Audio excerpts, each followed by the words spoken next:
नमस्कार दोस्तों। TTS cinema के एक नए एपिसोड में मैं आपका फिर से स्वागत करता हूं। आज जिस फिल्म की चर्चा मैं आपके साथ करने जा रहा हूं उसका नाम है to kill a mockingbird. To kill a mockingbird 1962 की एक अमेरिकी कानूनी ड्रामा क्राइम फिल्म है जिसका निर्देशन रॉबर्ट मुलिगन ने किया था। यह फिल्म 1960 के पुलित्जर पुरस्कार विजेता इसी नाम के एक उपन्यास पर आधारित है जो कि बहुत लोकप्रिय हुई थी, आज भी बहुत लोकप्रिय है। इसे आलोचकों और जनता दोनों ने अत्यधिक सकारात्मक रिस्पांस दिया था। बॉक्स ऑफिस पर यह सफल भी रही थी। इसने अपने बजट से 6 गुना अधिक कमाई की थी। फिल्म ने 3 ऑस्कर पुरस्कार जीते थे जिसमें से ग्रेगरी पेक के लिए सर्वश्रेष्ठ अभिनेता का पुरस्कार भी शामिल था और सर्वश्रेष्ठ चलचित्र सहित सर्वश्रेष्ठ सिनेमा सहित इसने 8 ऑस्कर के लिए नॉमिनेशंस हासिल किए थे। तो फिल्म की शुरुआत में ऐसा दिखाया जाता है कि यंग स्कॉट और उसका बड़ा भाई जिम 1930 के दशक की शुरुआत में मैकॉम्ब अलाबामा में रहते थे। ये अमेरिका की एक कॉलोनी होती है। परिवार के मामूली साधनों के बावजूद बच्चे अपने पिता एटिकस फिंच जो कि विदुर होते हैं, विडोड एक वो व्यक्ति होते हैं, और अपने अमेरिकी जो उनकी एक मेड होती है कैलिफोर्निया के साथ एक खुशहाल बचपन का आनंद लेते हैं। गर्मियों में जेम स्काउट और उनके दोस्त डिल खेलते रहते हैं और अक्सर आर्थर बू रेडली की खोज करते हैं जो कि एक अजीब एकांत प्रिय पड़ोसी होता है इनका और अपने भाई नेथन के साथ रहता है। बच्चों ने बू को कभी नहीं देखा था जो घर से बहुत कम निकलता था। कभी कभी जेम को रेडली संपत्ति पर एक पेड़ की गांठ के अंदर छोड़ी गई कुछ वस्तुएं मिलती थी। इनमें एक टूटी हुई पॉकेट घड़ी, एक पुराना स्पेलिंग बी का मेडल, एक पॉकेट चाकू और जेम और स्काउट जैसी दो साबुन से बनी गुड़िया भी इनको मिलती है। एटिकस एक वकील होता है। इनका जो पिता होता है एटिकस वो वकील होता है और उनके कई ग्राहक ऐसे गरीब किसान होते हैं जो व्यापार में उनकी कानूनी सेवाओं के लिए उनको भुगतान करते हैं। अक्सर उसके लिए ताजी उपज जैसे किसान लोग लाते रहते हैं, उनको कुछ भेंट दिया करते हैं। एक वकील के रूप में एटिकस का काम अक्सर स्काउट और जेम को नस्लवाद से अवगत कराता रहता है उस समय काल के अनुसार। परिणाम स्वरूप बच्चे काफी तेजी से मैच्योरिटी हासिल करते जाते हैं। फिल्म में आगे दिखाया जाता है कि स्थानीय वहाँ का जो न्यायाधीश होता है उसने एटिकस को एक श्वेत लड़की के साथ बलात्कार के आरोपी अफ्रीकी अमेरिकी टॉम रॉबिन्सन का बचाव करने के लिए कहता है। मायला इवेल और एटिकस इससे सहमत होते हैं। ये दो कैरेक्टर होते हैं और इस केस की वजह से पूरे शहर में एक तनाव का माहौल होता है। मुकदमे से एक शाम पहले एटिकस रॉबिन्सन की सुरक्षा के लिए उसकी प्रोटेक्शन के लिए आता है जहां एक भीड़ आती है। स्काउट, जेम और डिल अप्रत्याशित रूप से उस भीड़ को सामने से जाके देखते हैं। स्काउट भीड़ के उद्देश्य से अनजान मिस्टर कनिंघम जो उसमें शामिल होते हैं उसे पहचान जाती है। वो उसके सहपाठी का पिता होता है। तो वो उसको कहती है कि आप अपने बेटे को मुझे हाय बोलिएगा, मेरा हाय बोलिएगा, जिसे देख करके वो शर्मा जाता है। और ये किसी तरीके से जो भीड़ हिंसक होकर के आई थी एटिकस को मारने के लिए, क्योंकि वो एक अफ्रीकन अमेरिकन का केस लड़ रहा होता है, वो वहां से चली जाती है। केस आगे बढ़ता है और एटिकस के रक्षात्मक तर्कों से यह साबित हो जाता है कि जो टॉम रॉबिन्सन है वो मासूम है, वो बलात्कारी नहीं होता। बहुत सारे तर्क देता है। एटिकस दिखाता है कि मायला के पिता बॉब एवल केस के दरमियान दिखाया जाता है कि बाएं हाथ के हैं, जिसका अर्थ है कि उसने मायला को पीटा था जब उसके ऊपर ये दबाव बन रहा था उसके रेप के मामला जो था, तो ना कि टॉम रॉबिन्सन ने। उन्होंने यह भी कहा कि कथित बलात्कार के बाद मायला की कभी भी किसी डॉक्टर द्वारा जांच नहीं की गई थी। स्टैंड लेते हुए टॉम ने मायला पर हमला करने से इनकार किया था, ना कि उसके ऊपर हमला किया था। वह गवाही देता है कि उसने पहले उसके अनुरोध पर भिन्न कामों में मायला की सहायता की थी क्योंकि उसे उसके लिए खेद महसूस हुआ। ऐसे शब्द जो अभियोजक की ओर से तीव्र नकारात्मक प्रतिक्रिया और श्वेत दर्शकों की ओर से हाँफने को उकसाते हैं, वैसा प्रतिक्रिया वो इवेल देता है उसमें। अपने समापन तर्क में एटिकस ने सभी श्वेत पुरुष ज्यूरी से, जिसमें सारे व्हाइट लोग थे, पूर्वाग्रहों को दूर करने और टॉम की स्पष्ट मासूमियत पर ध्यान केंद्रित करने के लिए जोर देता है। हालांकि टॉम को दोषी पाया जाता है, ज्यूरी टॉम को दोषी करार देती है। जैसे ही एटिकस अदालत से बाहर निकलता है, बालकनी में मौजूद अफ्रीकी अमेरिकी दर्शक अपना सम्मान और प्रशंसा दिखाने के लिए खड़े हो जाते हैं एटिकस के सम्मान में। जब एटिकस घर पहुंचता है तो शेरिफ टेट उसे बताता है कि टॉम को जेल में स्थानांतरण के दौरान कथित तौर पर भागने की कोशिश करते समय मार दिया गया था। एटिकस जेम के साथ टॉम की मौत की सूचना देने के लिए रॉबिन्सन फैमिली के पास जाता है। बॉब एबल वहाँ पे आता है और उसके चेहरे पर थूकता है, लेकिन एटिकस रिस्पॉन्स उसका नहीं देता कुछ भी। फिर से विंटर्स आते हैं और स्काउट और जेम को एक शाम के स्कूल की प्रतियोगिता में भाग लेते हुए दिखाया जाता है, जिसमें स्काउट एक हैम का ड्रेस पहन करके प्रतियोगिता में भाग लेती है। उसके बाद स्काउट अपनी पोशाक और जूते ढूंढने में असमर्थ रहती है, जिससे उसे एक वही पोशाक में घर जाने के लिए मजबूर होना पड़ता है। जंगल से जाते समय स्काउट और जेम पर हमला हो जाता है। स्काउट जिस तरह के ड्रेस में थी उसकी वजह से उसे चोट तो नहीं आती, लेकिन हमलावर जेम को बेहोश कर देता है। स्काउट उस कपड़े के अंदर से, वो जो ड्रेस आप जब मूवी देखेंगे तो उसमें देखेंगे कि उसके लिए एक छोटा सा आंख के लिए एक छोटा सा स्लॉट बना होता है।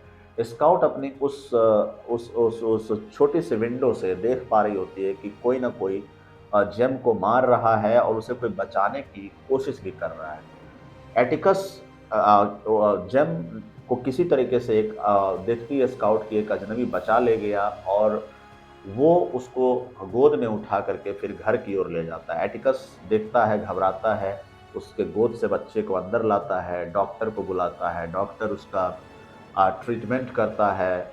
इन सारे प्रकरण से स्काउट जो होती है वो बहुत घबरा जाती है, बहुत ही ज़्यादा घबरा जाती है। एटिकस जो होते हैं वो शेरिफ को भी फ़ोन करते हैं और शेरिफ आता है और ये बताता है कि जो ईवल था, जिसने हमला किया था जेम के ऊपर, वो मरा हुआ पाया गया, उसके गर्दन में एक चाकू घोंपा गया है, जिसकी वजह से वो उसकी मौत हो गई है। थोड़ा सरप्राइजिंग होता है सबके लिए कि आखिर उस ईवल की हत्या किसने कर दी। आ, थोड़े सोच विचार के बाद ये स्पष्ट होता है एटिकस को कि शायद आत्मरक्षा में जेम ने ही ईवल की हत्या कर दी होगी, जब उसके साथ वो बदतमीजी कर रहा था या उसे मार पीट रहा था। लेकिन टेट जो कि वहाँ का शेरिफ होता है उसे बताता है कि ऐसा नहीं है, जो व्यक्ति जेम को उठा करके लाया था वही उसकी हत्या करने का दोषी है, और वो जो उसको ले करके आया था वही बू रैडली होता है, जिसको बच्चे अक्सर ढूंढा करते थे। अक्सर उनके बारे में एक मिस्टीरियस एक चीज़ बनी हुई थी और उस पूरे कॉलोनी में बू रैडली बदनाम था कि वो पता नहीं क्या करता रहता है घर में। लेकिन एक प्री एजम्पशन था, एक प्री कंसीव्ड नोशन होता है, जिसे जो पूर्वाग्रह हिंदी में आप कह सकते हैं कि बू रैडली बहुत ही खराब व्यक्ति होता है, और बच्चों को भी कहीं न कहीं ऐसा भी लगता था कि वो काफ़ी हिंसक और डरावना व्यक्ति होगा। लेकिन उलट, इन सब पूर्वाग्रहों से उलट, बू रेडली ही था जिसने जेम की जान बचाई ईवेल से। ईवेल अपने बेटी की बदनामी का बदला लेना चाहता था, और वो चाहता था कि किसी तरह से एटिकस फिंच को वो आहत करे, और इसलिए उनके बच्चे को मार करके वो चाह रहा था कि अपना प्रतिशोध ले। लेकिन बू रैडली ने समय रहते उसको बचा लिया, और जेम को जब बचा लिया तो एटिकस ने एक सीन जब लास्ट में आप देखेंगे सिनेमा का, तो एटिकस ने स्काउट से बू रैडली का परिचय कराया, और फिर उसके बाद जो टेट होता है, शेरिफ होता है, उसके सामने एटिकस कहता है कि बच्चे को वो ले जाएगा थाने में और रिपोर्ट दर्ज करेगा कि सेल्फ डिफेंस के मामले में उसने ये किया है। लेकिन टेट बिल्कुल ही मना कर देता है और कहता है कि मैं ऐसा बिल्कुल नहीं करूंगा, और ना ही बू रेडली को भी इस मामले में मैं अभियुक्त बनाऊंगा, क्योंकि बू रेडली ने बहुत ही अच्छा काम किया बच्चों की जान बचा करके, और मैं इस तरह का पाप नहीं अपने सर लूंगा कि बू रेडली को अभियुक्त बना करके उसे सजा दिलवाने का मैं भागीदार बनूं। अंत में दिखाया जाता है कि जो स्काउट होती है, जो छोटी सी बच्ची है, जेम की जो सिस्टर है और एटिकस की जो पुत्री है, वो दिखाती है कि अपने पिता को वो कन्विंस कर रही होती है कि प्लीज आप बू रैडली को किसी भी तरीके से इस मामले में अभियुक्त ना बनने दीजिएगा, और इसकी तुलना करती है एक मॉकिंग बर्ड से। यहाँ दोस्तों, जैसा कि मैंने बताया कि ये किताब टू किल अ मॉकिंग बर्ड पे ये फिल्म आधारित थी, जो कि किताब हार्पर ली द्वारा लिखी गई है। उसमें मॉकिंग बर्ड की एक बहुत ही खास चीज़ बताई जाती है कि वो सिर्फ गाना गाती है, कभी भी किसी के साथ कोई छीना झपटी नहीं करती, और उसे क्रिश्चियनिटी में उस चिड़िया को मारना एक पाप कहा गया है। तो वो बू रैडली की तुलना स्काउट अपने पिता के समक्ष एक मॉकिंग बर्ड से कहती है, और कहती है कि प्लीज़ फादर, अपना मतलब जो उनके डैड होते हैं एटिकस, उनको कहती है एटिकस आप प्लीज़ किसी तरह से बू रैडली को बचा लेना। तो ये इस फ़िल्म की पूरी कहानी है।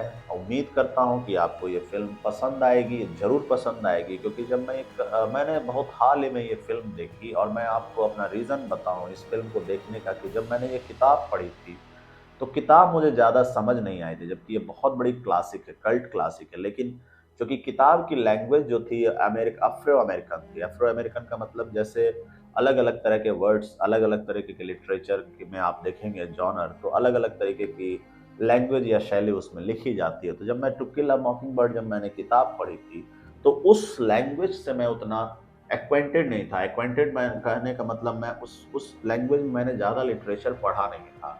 तो मेरे लिए थोड़ा मुश्किल था कि ये किताब इतनी ज़्यादा पॉपुलर क्यों है? तो जब मैंने ये फ़िल्म देखी थी, तो मैंने इस धारणा से देखी थी कि शायद फ़िल्म देख कर के मुझे किताब समझने में मदद आएगी, और यकीन मानिए दोस्तों, जब मैंने ये फ़िल्म देखी तब मुझे पता लगा कि आखिर इस फ़िल्म की या इस किताब की इतनी चर्चा क्यों है। फ़िल्म वाक़ई बहुत शानदार तरीके से बनाई गई है। बहुत, जैसा कि मैंने शुरुआत में ही कहा कि इसको 8 ऑस्कर्स के लिए नामांकित किया गया था और ग्रेगरी पेक को इसके लिए बेस्ट ऑस्कर का खिताब भी मिला था।